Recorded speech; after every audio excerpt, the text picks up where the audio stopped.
Hi, I'm Brian Mullen, and this is Balls Out Physics, episode 1.1, A Spinning Atmosphere. Now, I just noticed the other day that my very first video, Balls Out Physics, episode 1, Planes Flying on a Spinning Ball, was reposted on another channel on November 6th, and since then, it's gained over 250,000 views. Now that's surprising. I don't know how that works, but it's awesome because it gets people thinking about this problem. When I first started looking into the idea of a rotating Earth and really thinking about that and applying it to the everyday world I see, one of the first things I thought about were planes flying above a spinning Earth, and I talked about that in that video. And I couldn't really find any type of relativity problem that used planes and a moving Earth. Now, there's tons of relativity problems out there showing trains and cars and other things that are moving on a surface that is assumed to not be moving, but there's nothing that takes into account, at least since I haven't looked since then, that accounts for an Earth moving with the planes.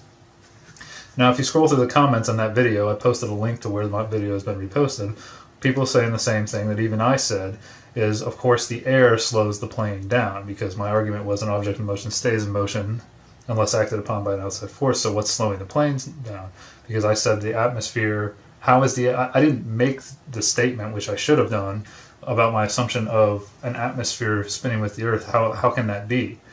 And so I implied in the video that why aren't the planes going into orbit? Okay, now we know in this reality that planes slow down because of air resistance. That's obvious. The whole point of that episode was to get people thinking about it so we can try to explain this. And so this video is about the concept of a spinning atmosphere and why I have a lot of trouble with it, and really why I ignored the spinning atmosphere in my very first episode. So let's say we're looking down on the North Pole of the globe Earth, and the Earth is rotating, spinning, or I should say rotating. People have given me some criticism for I should say rotating instead of spinning, because they've said it's being deceptive to say spinning, but I mean spinning, rotating, I really think it's the same thing. So anyway, Earth is rotating, right? And so let's say we're going to freeze the Earth at that moment. Freeze the Earth with the atmosphere around it, assuming that the atmosphere is rotating with the Earth. And that's what I have drawn on the board here. Okay? So here's the Earth down here. Alright, and let's say that this line right here is the equator. When you're looking down on it, and the equator's right here. Okay, so we're just going to say this line is the equator, and then this is the edge of the atmosphere up here, and then there's space out here. Now this is obviously not the scale, this is just conceptual. Okay. And so at the equator, the circumference of the Earth is roughly 25,000 miles. And so to figure out the instantaneous velocity of the Earth as it spins around its axis on the equator, you divide the circumference by the time it takes to make one revolution, which is 24 hours. And when you do that, you get roughly 1,038 miles per hour. Okay. And so we assume right here that this is the Earth rotating at 1,038 miles per hour. And I said in the video, and people have said in the comments, that you can just say that that's zero. Okay? And so what I want to do is look at this atmosphere and look at 3 points and 3 elevations, okay? A, B, and C, and assume that we're looking at just 1 cubic foot of air, okay, just to get our minds around this volume of air that's frozen in time right now, okay? So all of it's moving, all the air is moving with the Earth in such a way that it appears relatively stationary. You know, we go outside, wind blows and moves around, but it's all moving with the Earth, and that's what slows the plane down, because the atmosphere moves with the Earth, okay? So point A, point B, and point C, all moving with the Earth. I mean, they could be blowing this way, they could be blowing down at this moment, but since we froze them, we know that it's all moving with the Earth and not getting left behind, right? That's the assumption. And so we will say at this moment we expect all of these points of air to make one complete revolution and come back to the same spot in 24 hours, right? Because the atmosphere moves with the Earth. The atmosphere never gets left behind. So right off the bat, since we know the velocity is equal to distance divided by time, we can say that VA, the velocity of point A, is greater than the velocity of point B, which is greater than the velocity of point C.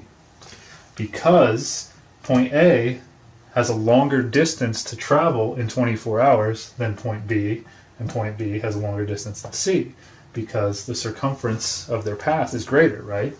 So I've got A up here at the edge of the atmosphere, space up here, B right here around 6 miles where planes fly, and C near the surface of the Earth. Okay? And so this rotation here, the theory is that the Earth is rotating about its axis because of the Big Bang. When you really think about it, there was this Big Bang, everything exploded out into space, planetary systems formed, galaxies, all that stuff formed, and this rotation is what is left over from that explosion. That's leftover energy from that explosion of the creation, which created everything, right? And so everything's just been moving for billions of years, and there's no friction between space and the atmosphere, right? Because there's nothing in space, so an object in motion stays in motion unless acted upon by an outside force, right? But that's kind of strange when you think about that air at higher elevations has to be moving faster to keep up with the ground below it. Because air moves up and down, right? Hot air rises, as we know, and cool air sinks, right? So how does the air speed up? When it's heated, it rises, but then it has to start moving faster. Now, even if it's only a little bit faster, the difference in these velocities, if you calculate them, isn't much, but they do have to be greater, or they will start to get left behind. So, how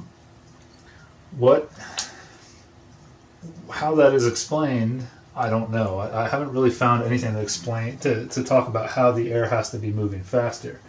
But another thing to think about is, air isn't stationary like we're assuming in this problem, right? It blows, it moves all over the place, and down here at the surface, air goes up and down over valleys, and air actually speeds up as it goes up and as it goes over the top of a hill. It speeds up, it slows down, runs into mountains, goes through trees.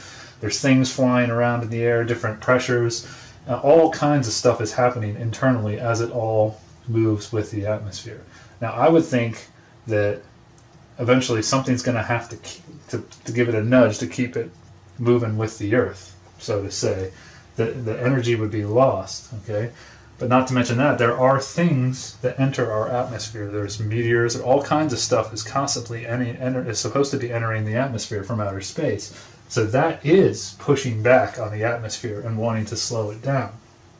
And so the common explanation for how the atmosphere keeps up with the surface of the Earth is by friction between the air at the surface.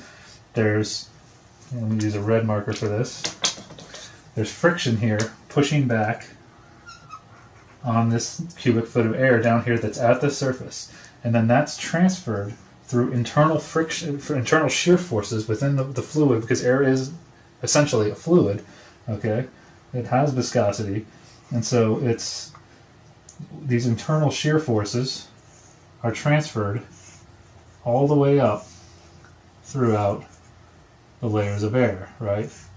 Just the air pushing against itself, the friction carries that force all the way up to keep the atmosphere moving with the Earth, right?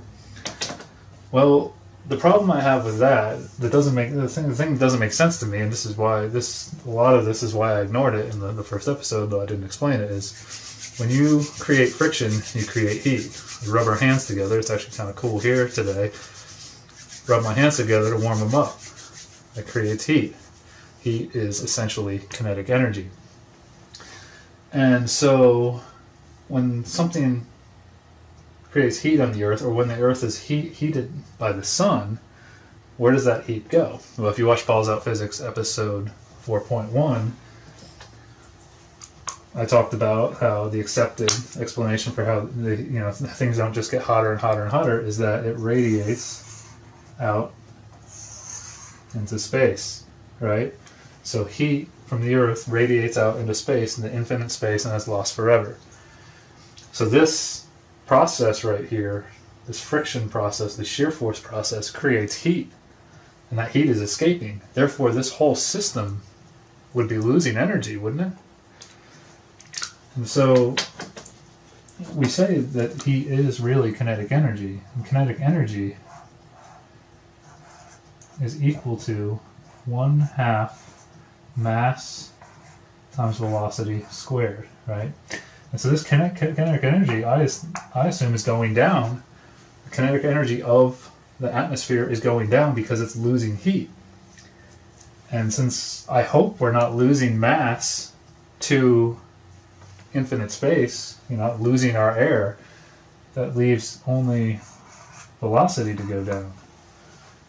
So not only does the speed of the air relative to the surface of the Earth have to increase as you go up in elevation, because the path it has to travel, the length of the path, the circumference, increases.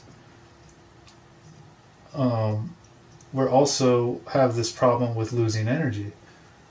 I don't understand how this could work. And that's one thing I've been thinking about. I hadn't really come up with a way to explain it until making this video. So how does this atmosphere keep up with the Earth? And this is why in the very first episode I really was saying, how do planes not go into orbit?